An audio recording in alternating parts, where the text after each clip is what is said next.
Thank you. चलिए so first of all आज हम स्टार्ट करते हैं सबसे पहले सवो एंड सवाम्प ना। तो मेन टॉपिक्स हैं इंग्लिश के लिए जो हमने यानी पढ़ने हैं, जो आपको काम आएंगे। किस तरह से आप जो है सेंटेंसेस को यानी बना सकते हैं directly using this types of sentence, using this types of formula. ठीक है। सो यानी जब भी आप इंग्लिश की बात करते हैं या फिर जो पीएसटी या जीएसटी के लिए जो मेन जो टॉपिक्स है हम उनको देखते जाएंगे, जो जो टॉपिक्स आने हैं, लेकिन उनसे बेसिक जो है रिलेटेड जो है वो आपके पास that is these two both formulas. अगर ये दो फार्मूलाज से आप वेल अवेयर हैं स्वो एंड स्वamp से, तो you will be able to identify different types of problems in English. क्योंकि इंग्लिश में डिफरेंट टाइप्स ऑफ टॉपिक्स आते हैं। फॉर एग्जांपल मैं यहाँ पे बता देता हूँ आपको। फॉर एग्जांपल स्वो, swamped, these are the two main what we can say as the basic topics for the English type point of view। ठीक है। अब वो क्या है, देखिए सबसे पहले स्वॉ को बात करेंगे, स्वamp की बात करेंगे, then we will proceed to the मुख्तलिफ जो आपके पास आएंगे sentence correction, sentence correction, error detection, error detection, error detection आ सकता है आपके पास। और इसके साथ ही साथ आपके लिए जो है जिसकी हम बात करें, आपके पास नरेशन आ सकती हैं, direct narration, direct narration narration आ सकती है। और आपके पास active voice, active and passive voice, passive voice आपके पास आ सकते हैं। ठीक है। और इसके अलावा आपके पास जो है अगर हम बात करें अच्छे हो सकते हैं, आर्टिकल आ सकता है आपके पास। प्रीपोजिशन तो मोस्टली आएगा ही आएगा, प्रीपोजिशन तो आएगा ही आएगा, प्रीपोजिशन आपके पास आ सकता है। और इसके साथ साथ आपके पास सेंटेंस करेक्शन हो गया, एरर डिटेक्शन हो गया, डायरेक्ट नरेशन हो गया, नरेशन हो गया, और सिनोनिम्स आ सकते हैं, सिनोनिम्स आ सकते हैं आपके पास, एंटोनिम्स आ सकते हैं, एंटोनिम्स आ सकते हैं आपके पास। ठीक है। और इससे रिलेटेड और भी टॉपिक्स होंगे जो हम इंशाल्लाह फर्दर जो है जैसे हम आगे बढ़ते जाएंगे तो उनको हम स्टार्ट करते जाएंगे और उनको स्टडी कर। लेकिन आज का जो हमारे पास जो मोस्ट इंपॉर्टेंट टॉपिक है that is what we can say as a SVO and स्वampt। Okay. So अब सबसे पहले हम स्वो की तरफ चलते हैं, जो हमारे पास आज का टॉपिक है दैट इज, सबसे पहले हम स्वो को लेंगे। स्वो क्या है आपके पास, फिर हम जाएंगे स्वamp की तरफ। ठीक है।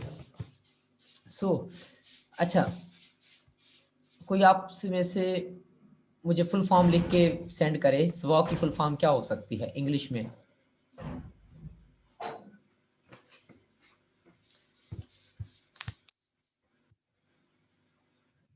बताएं स्वो की फुल फॉर्म क्या हो सकती है इंग्लिश में? इंग्लिश में हम स्वो क्यों पढ़ते हैं? स्वो क्या चीज है? कोई बताए आप में से, स्वो की फुल फॉर्म क्या है?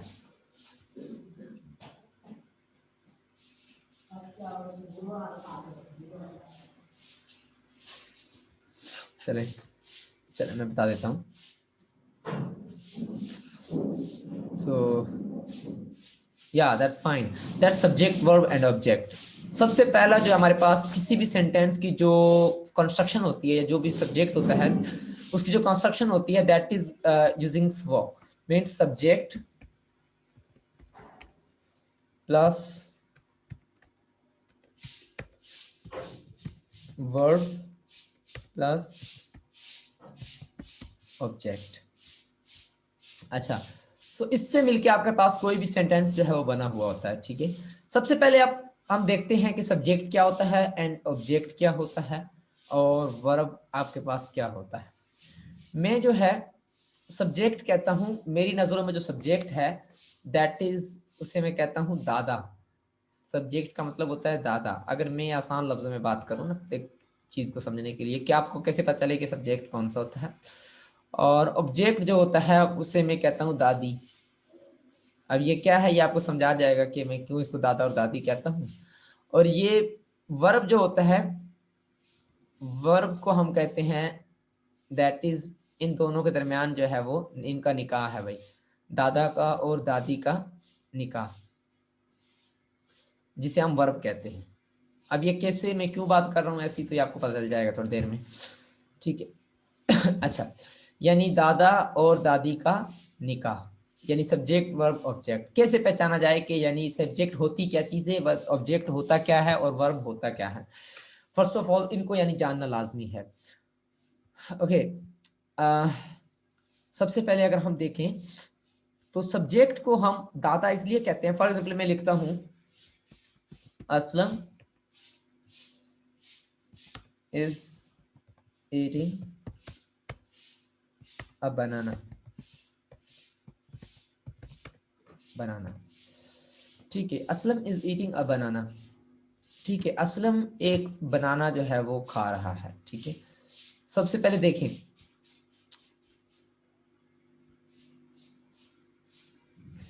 अब देखें असलम जो है, अगर आपके घर में दादा हो तो दादा के सामने किसी की भी नहीं चलती, क्योंकि दादा अगर मौजूद हैं तो ना अब्बू बात कर सकते हैं, ना अम्मी बात कर सकते हैं, ना कोई भाई बात कर सकते हैं, सिर्फ दादा की चलेगी, क्योंकि दादा सबका बड़ा होता है, घर में सबका सरदार होता है, ठीक है, उसके होते हुए कोई कुछ नहीं, कोई बात नहीं कर सकता। तो सबसे पहले हम देखें तो असलम जो है, यानी सब्जेक्ट, किसी भी सेंटेंस का जो सब्जेक्ट है वो वाहिद जो है कंपोनेंट होता है जिसके साथ किसी भी सेंटेंस की सारी इंफॉर्मेशन जो है वो कनेक्टेड होती है। यानी यहाँ पे मैं क्या लिखूंगा, सब्जेक्ट इज दैट कंपोनेंट या फिर that part of the sentence to which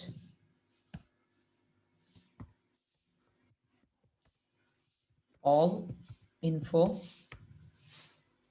information of the sentence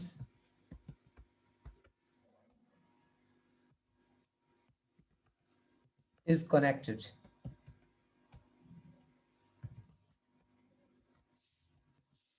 यानी जिसमें सारे सेंटेंस की जो इंफॉर्मेशन है वो टोटल इंफॉर्मेशन कनेक्टेड होती है। फॉर एग्जाम्पल अगर मैं बात करूं असलम की, तो देखें अगर मैं इस जुमले में से असलम को हटा दूं, अगर मैं इस जुमले में से असलम को हटा दूं तो देखिए क्या बनता है आपके पास, is eating a banana, is eating a banana. अब हमें पता ही नहीं चल रहा है कि किसके बारे में बात कर रहे हैं, इज ईटिंग अ बनाना, भाई किसकी क्या क्या बात ही समझ नहीं आ रही, भाई क्या कौन खा रहा है, क्या खा रहा है, पता ही नहीं चल पा रहा। इज ईटिंग अ बनाना, तो बात पूरी नहीं हो रही है हमारे पास। अगर मैं कह दूं इज ईटिंग अ बनाना, भाई क्या ईटिंग अ बनाना, बात तो करे ना पूरी, यानी मकसद पूरा नहीं हो रहा इज ईटिंग अ बनाना से। लेकिन जैसे ही मैं यहां से इस बॉक्स को हटाता हूं, यानी जैसे ही मैं यहां से असलम लगाता हूं, तो ये कंप्लीटली क्या हो गया, असलम इज ईटिंग अ बनाना, ठीक है। तो देखें पूरा का पूरा मकसद वाजे हो गया। जैसे ही मैं यहां पे जो है, अच्छा, तो जैसे ही आप देखें मैं क्या करता हूं, यहां पे सब्जेक्ट को हटाता हूं तो सारा का सारा मतलब जो है, पूरे के पूरे सेंटेंस का जो मतलब है वो अधूरा रह गया सिर्फ असलम को हटाने से। और अगर मैं यहां से हटा दूं, अगर मैं हटा दूं बनाना को, तो इज ईटिंग अ, तो भाई पता नहीं चल रहा कि मतलब क्या कह रहे हैं, इज ईटिंग अ, बात ही पूरी नहीं हो रही। यानी जब तक ये वाला बॉक्स और ये वाला बॉक्स नहीं है तो बात अधूरी है, ठीक है। तो सबसे पहले तो हमें देखें, जैसे ही मैं इस वाले बॉक्स को यहां से हटा देता हूं तो कुछ ना कुछ बात मिलती है, इज ईटिंग का बनाना, भाई ये बात चल रही है कि भाई कुछ ना कुछ हो रहा है, लेकिन इसके बगैर बात ही नहीं बन रही। इसके अगर जैसे इसको हटाता हूं तो असलन इज ईटिंग का बनाना, तो ये बात मुकम्मल हो गई। अब देख सकते हैं आप, तो इस सेंटेंस की टोटल इंफॉर्मेशन है, यानी इस सेंटेंस का इस जो है वो भी कनेक्टेड है असलम से। यानी क्या कर रहा है, खा रहा है क्या, बनाना। कौन खा रहा है, असलम। क्या कर रहा है, खा रहा है क्या, बनाना। कितने बनाना खा रहा है, एक बनाना खा रहा है, ठीक है। इस भी जो है असलम से कनेक्टेड है। तो किसी भी सेंटेंस में जो सारी की सारी इंफॉर्मेशन है वो सारी की सारी कनेक्टेड होती है with a word, and that word is known as what we can say as a subject. तो उस वर्ड को हम क्या कहते हैं? सब्जेक्ट कहते हैं। यानी किसी भी सेंटेंस में जब सारी की सारी इंफॉर्मेशन किसी एक ही वर्ड से जुड़ी हुई हो तो उस वर्ड को हम सब्जेक्ट कहते हैं। और किसकी वजह से जुड़ी होती है, किसकी वजह से जुड़ी होती है उस सेंटेंस से? That is called the object. किसी भी सेंटेंस में जो टोटल की टोटल इंफॉर्मेशन होती है that is due to this one, बनाना की वजह से। बनाना की वजह से सारी की सारी इंफॉर्मेशन जो है वो असलम के साथ कनेक्टेड है। किसकी वजह से? बनाना की वजह से। That is why this banana is known as दादी। इसलिए हम इसको क्या कहते हैं? ऑब्जेक्ट को दादी कहते हैं। क्योंकि पहली तो बात यह है कि दादा का बगैर घर नहीं चलेगा। दादा जब तक है घर में तो घर चलेगा, दादा नहीं है तो घर किसी काम का नहीं। अब दादा जो है वो किसकी वजह से पूरे घर से जुड़े होते हैं? आपको पता है दैट इज ड्यू टू दादी। अगर दादी नहीं होगी तो फिर यानी बात ही पूरी नहीं होगी। यानी दादी की वजह से ही सारा दादा जो है पूरे घर के साथ कनेक्टेड होते हैं। और इन दोनों, ये दोनों को दोनों किसके जरिए जुड़े होते हैं? This word that is called the निकाह। दादा और दादी निकाह की वजह से जुड़े होते हैं, that is called the verb.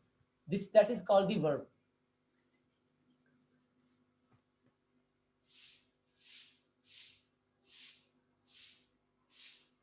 इसे हम जो है वर्ब कह रहे होते हैं।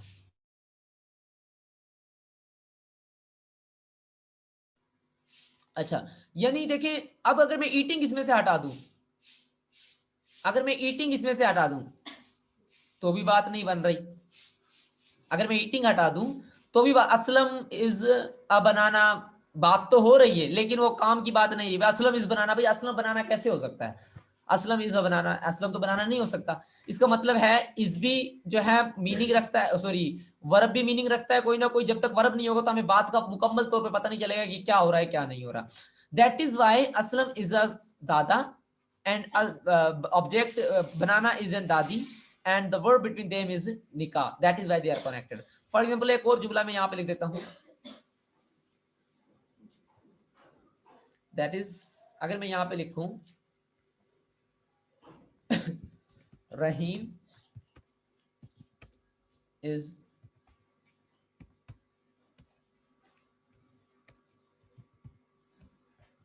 going to Karachi. Rahim is going to Karachi. अब रहीम जो है वो कराची जा रहा है। You can identify easily Rahim is a subject because जो भी काम हो रहा है वो रहीम की वजह से हो रहा है। और हो क्या रहा है? जा रहा है। That is called the verb. और जा कहाँ रहा है? कराची जा रहा है। अगर कराची ही ना जाना होता तो वो क्यों जाता? ओके, सो अब देखें, that is why it is known as a subject. Rahim is a subject and Karachi is a verb object and going is a what we can say the verb. So ये तो simple इस वो, और ये मुख्तलिफ किस्म के सेंटेंसेस आपके पास आ रहे होते हैं इस वो के रिलेटेड। अब अगला जो हमारे पास है दैट इज कॉल्ड द स्वैम्प्ड। अब स्वैम्प्ड की तरफ अगर हम जाएं दैट इज मोस्ट इंपॉर्टेंट। स्वैम्प्ड, अच्छा स्वैम्प्ड की अगर हम बात करें, अच्छा स्वैम्प्ड अगर हम स्वैम्प्ड को पकड़ेंगे तो स्वैम्प्ड means subject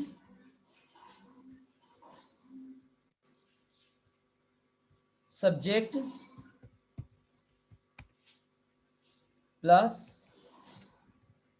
verb plus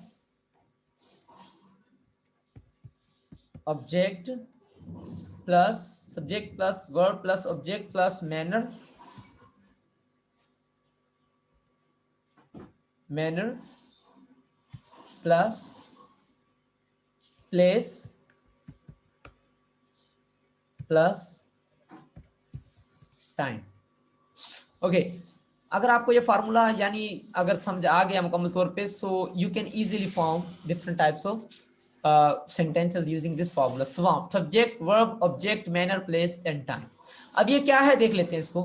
subject means, अगर हम सब्जेक्ट की बात करें तो हम इसको क्या कहते हैं? हु। सब्जेक्ट मींस हु, कौन। ये सवालात आपने करने चाहिए अपने आप से, तो जुमला खुद ब खुद बन जाएगा। भाई हु, कौन, मैं कहता हूं असलम।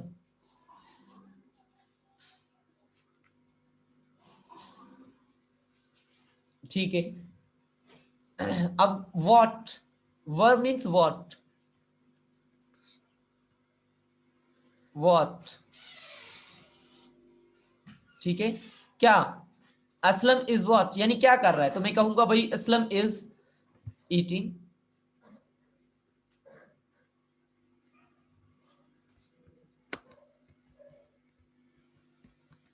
इज ईटिंग,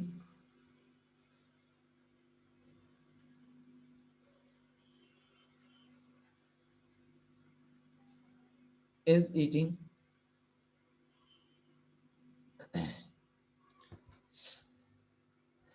ठीक है। सो अगर देखें, Aslam is eating and on the second hand, अब देखें ऑब्जेक्ट की बात हो गई, सब्जेक्ट हो गया, वर्ब हो गया, ऑब्जेक्ट हो गया, और जब मैं बात करूंगा ऑब्जेक्ट की, असलम हो गया आपके पास सब्जेक्ट, और ईटिंग हो गया आपके पास वर्ब, और प्लस में इज हो गया आपके पास हेल्पिंग वर्ब, ऑक्सिलरी वर्ब भी इसे हम कह सकते हैं। Now is the object, Aslam is eating an apple, an Apple.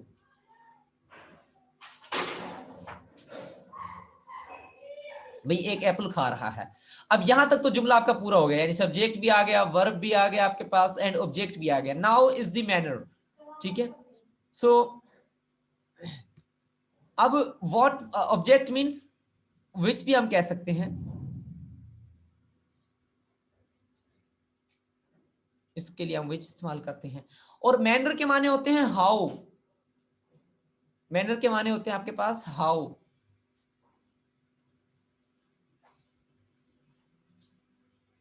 Okay, so manner के माने आपके पास होते हैं हाउ, यानी कैसे, ठीक है। Aslam is eating an Apple fast,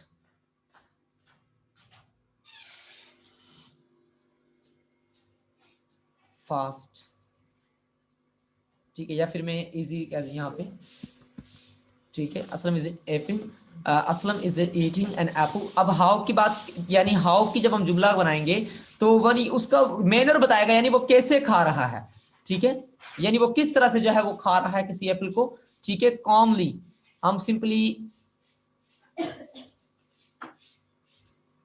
calmly, ठीक है। और प्लेस, प्लेस यानी कहां पे, वेयर,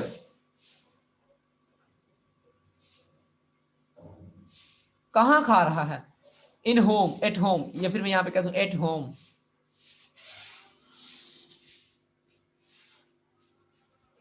एट होम। फिर टाइम, टाइम बताएंगे आप, टाइम किस टाइम, एट इन एट, या मैं यहां पे बता दूं एट, एट, एट ओ क्लॉक, एट ओ क्लॉक, 8 बजे खा रहा है, ठीक है। ये हो गया स्वॉफ्ट के साथ आप जितना मर्जी चाहें यानी जुमला बड़ा बना सकते हैं, ठीक है। So using swoft formula, subject verb object manner place and time, ठीक है। This is called the swoft formula. For example मैं यहाँ पे एक और लिखता हूं, Arif is writing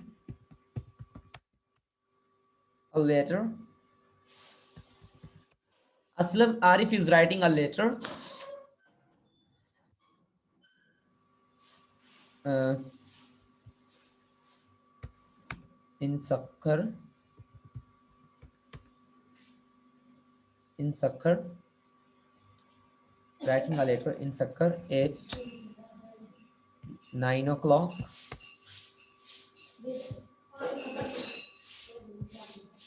9 o'clock, fastly, fast, very fast, या फिर मैं कह देता हूँ स्लोली, स्लोली। तो अब मुझे आप बताएं कि इसमें से, इसको मैं कह देता हूँ ए,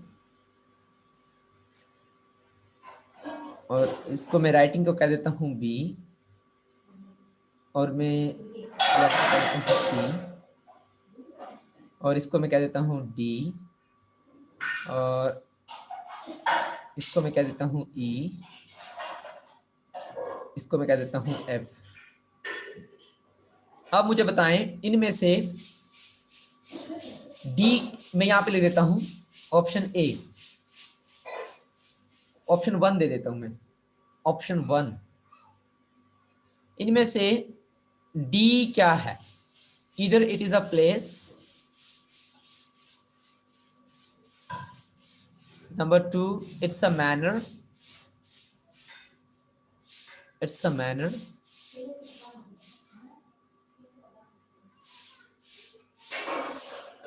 ऑप्शन थ्री प्लेस, मैनर और इट्स अ टाइम। अब आपने ये बताना है इनमें से डी क्या है और ई क्या है, एफ क्या है, इन चारों में से ढूंढ के बताएं। ओके, ओके प्लेस सही है। सो अच्छा, तो वन यानी वन जो है आपके पास, सखर जो है वो प्लेस है, ठीक है, वन आपके पास प्लेस है, दैट्स फाइन। और ठीक है, अगर हम इसकी बात करें, चलें ठीक है, अगर मैं इसकी बात करूं एफ की, तो एफ क्या है आपके पास? ठीक है, वन इज प्लेस, ठीक है, और एफ क्या है आपके पास? ठीक है, एफ क्या है आपके पास?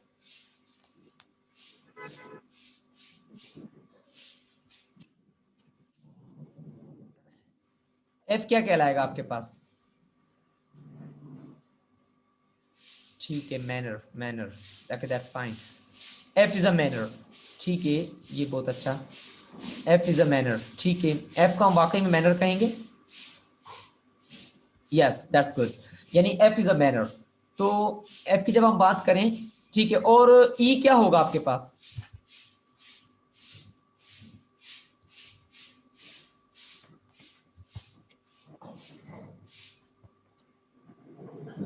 Okay that's fine, time, time, okay time, E is a time, okay that's fine. तो इस तरह से यानी आप बता सकते हैं। चलें, अगर यानी मैं एक और यहाँ पे बता देता हूँ, इस तरह से यानी आप लोग इसके स्वाम्प के जो है फॉर्मूलाज बना, क्वेश्चंस बना सकते हैं स्वाम्प को यूज करते हुए, ठीक है। अब स्वाम्प में जो है, हाँ that's fine, adverb of time, that's great, ठीक है, इसकी भी हम बात करेंगे आगे जाके अगले लेक्चर्स में। यानी यहाँ भी तो हम बिल्कुल बिल्कुल बेसिक से स्टार्ट किया है, स्वाम्प और स्वो से। पहला टॉपिक है हमारा स्वो and second one is the swamp, ठीक है। सो ये बिल्कुल हमारे हमने सिंपल इस्तेमाल किया है। आगे हम जाके इसको आगे भी बात बताएंगे कि किस तरह से एडवर्ब ऑफ टाइम क्या होता है, एडवर्ब ऑफ नंबर, या फिर इस तरह से एडवर्ब ऑफ प्लेस, मुख्तलिफ किस्म के सेंटेंसेस को देखेंगे, ठीक है। तो अच्छा, आगे हम थोड़ा बढ़ते हैं। मैं यहाँ पे अगला जो हमारे मैं एक और जुमला लिखता हूँ यहाँ पे,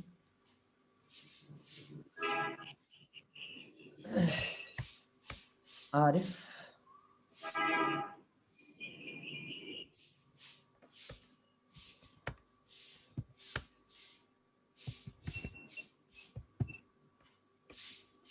या फिर मैं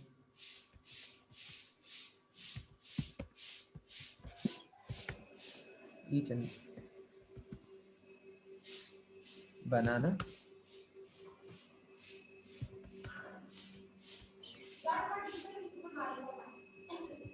an evening,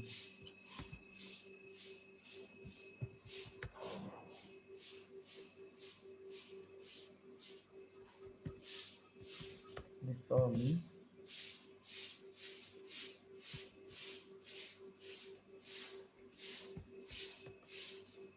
at 7:30 PM। Okay, अच्छा, इसमें से आप मुझे बताएं, मैं यहाँ पे लिख देता हूँ इवनिंग एंड 8:30 PM एंड बनाना। ये तो आप लोगों को इजीली, अच्छा ये तो बिल्कुल इजी है, ठीक है। तो टाइम, ठीक है that's fine. So Arif had eaten banana in evening before me at time at 7:35, ठीक है। सो बनाना आ गया, ठीक है, यानी इस तरह से जुमले आप स्वाम्प को यूज करते हुए बना सकते हैं, स्वाम्प को यूज करते हुए आप बना सकते हैं, कितना भी बड़ा आप जुमला बना सकते हैं सिर्फ स्वैम्प्ड को यूज़ करते हुए, ठीक है। ये तो बिल्कुल ईजी है। यानी अगर इवनिंग की बात करें आप, इवनिंग क्या है, ठीक है, और आरिफ क्या है, ईटन, ठीक है, ईटन क्या है आपके पास, एंड बनाना क्या है आपके पास, ठीक है, और बिफोर के बारे में भी आपने देखा है, ठीक है, और मी एट 7:30 PM, ठीक है। इस तरह से आप यानी बना सकते हैं किसी भी जुमले को, यानी जितना बड़ा बनाना चाहें स्वैम्प्ड को यूज़ करते हुए, ठीक है। फॉर एग्जाम्पल मैं कहता हूँ, अगर मैं पूछूं कि फास्ट, फास्ट कैसे किसी भी जुमले में फास्ट जो है वो किस चीज के तौर पे इस्तेमाल हो सकता है, फास्ट जो है वो किस जो है ना प्लेस में इस्तेमाल कर सकते हैं हम, बताएं। फास्ट को हम किसी भी सेंटेंस में स्वैम्प्ड को यूज करते हुए, स्वैम्प्ड को यूज करते हुए किसके तौर पे इस्तेमाल कर सकते हैं, बताएं। इसके मैं ऑप्शन नहीं दूंगा, खुद ही बताएं। यानी अगर मैं फास्ट को इस्तेमाल करूं तो वो किसके तौर पे इस्तेमाल होगा किसी भी जुमले में। Okay, adverb of manner, that's fine, ठीक है। Okay, that's fine. Absolute it will be used as a adverb, ठीक है, इज एन एडवर्ब। ये एज अ एडवर्ब के तौर पे जो है हमारे पास इस्तेमाल होगा, एन एडवर्ब के तौर पे। तो हम फास्टली की बात करें, अच्छा फॉर एग्जांपल मैं कहता हूं कि भाई ठीक है,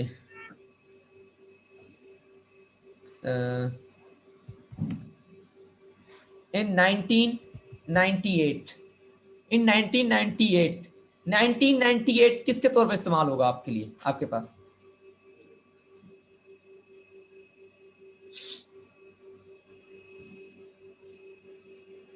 Okay, that's fine. For time, okay, that's good.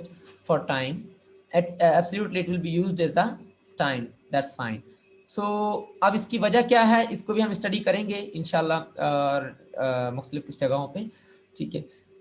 और आज का जो हमने सिंपली स्टडी किया दैट वाज वेरी बेसिक, ठीक है। आगे जो हमारे पास टॉपिक हैं दे आर वेरी बेसिक, इनको तो आपको इतना मस्त, ये एग्जाम के वाले से इतना इंपॉर्टेंट नहीं था लेकिन बेसिक था तो इसलिए मैंने इसको छेड़ा थोड़ा।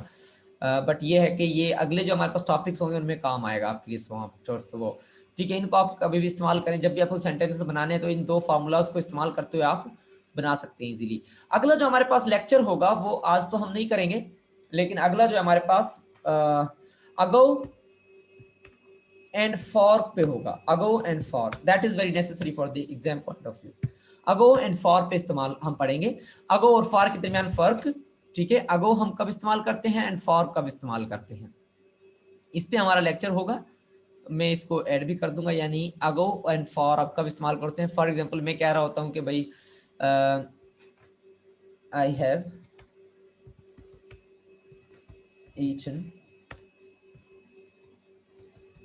eaten that apple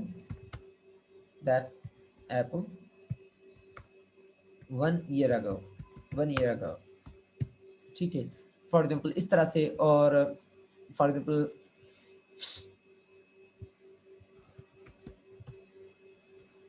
I was there for 2 years, for 2 years,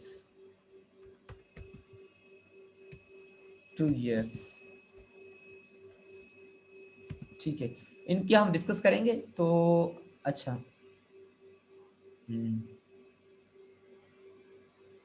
या दैट्स फाइन,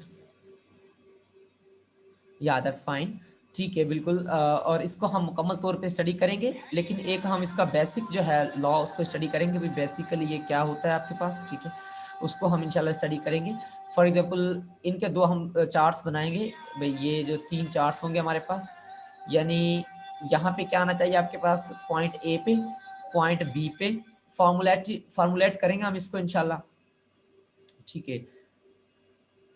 या दैट्स फाइन, इसको प्रेजेंट परफेक्ट में हम इस्तेमाल नहीं कर सकते, ठीक है, एब्सोल्युटली, क्योंकि जो हमारे पास पास्ट, अगर प्रेजेंट परफेक्ट की बात करेंगे तो ये absolutely will not be very suitable.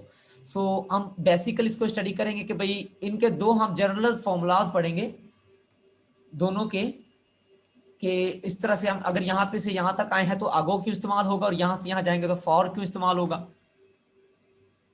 Ji absolutely, हम कल की क्लास में ही अगो एंड बिफोर को मुकम्मल तौर पे स्टडी करेंगे, अगो बिफोर एंड फॉर, ठीक है। इन तीनों को जो है, बिफोर को भी हम स्टडी करेंगे, ठीक है, अगले लेक्चर में इंशाल्लाह आज की जो है मीटिंग यहीं पे बर्खास्त करेंगे, थोड़ा सा मीटिंग्स की वजह से।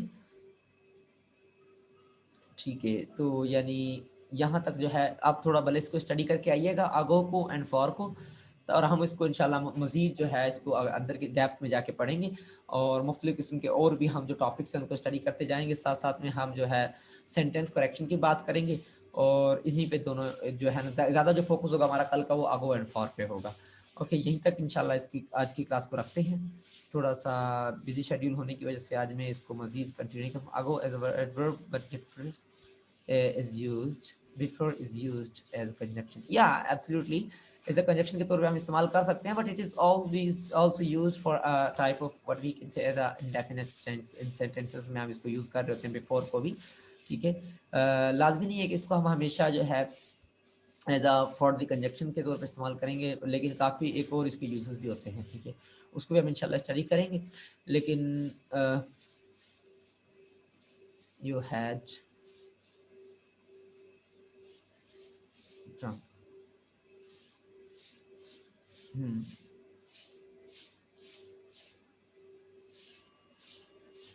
हाँ, यू हैड ड्रंक बिफोर, या हाँ इस तरह से हम कह सकते हैं इसको। अभी आप ठीक है, ओके ऐसे आप ना लिखें। ठीक है, हम कल के लेक्चर में इसको इंशाल्लाह स्टडी करेंगे। कल के लेक्चर में अगो फॉर एंड बिफोर दोनों को डिस्कस करेंगे, और अगले जो हमारे पास मेन जो जो टॉपिक्स हैं उनको भी स्टडी करेंगे। और अगो का जो मेन पर्पस है अगो और फॉर, हम इसको चार्ट के मुताबिक पढ़ेंगे। जो आपके पास फॉर्मूला है, this is the formula A to B, B and C, A B and C, इस फार्मूला के तहत हम इसको पढ़ेंगे इंशाल्लाह। And you will never be able to dismingle them all the things. तो इसको इंशाल्लाह वेरी वेल जो हम अच्छे अंदाज से इसको चाल करेंगे, और आज तक इंशाल्लाह यही तक रखेंगे। आज का हम टॉपिक जो है कल के लेक्चर में इसको बिफोर जो है स्टडी करेंगे हम इंशाल्लाह। अभी यहाँ तक अगर किसी को क्वेश्चन है तो पूछ लें।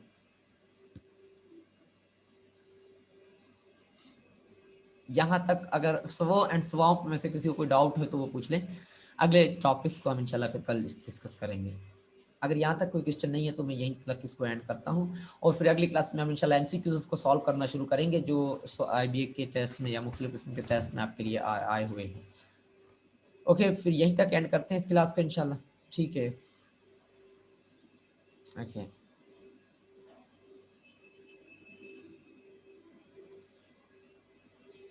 No questions, which type of questions?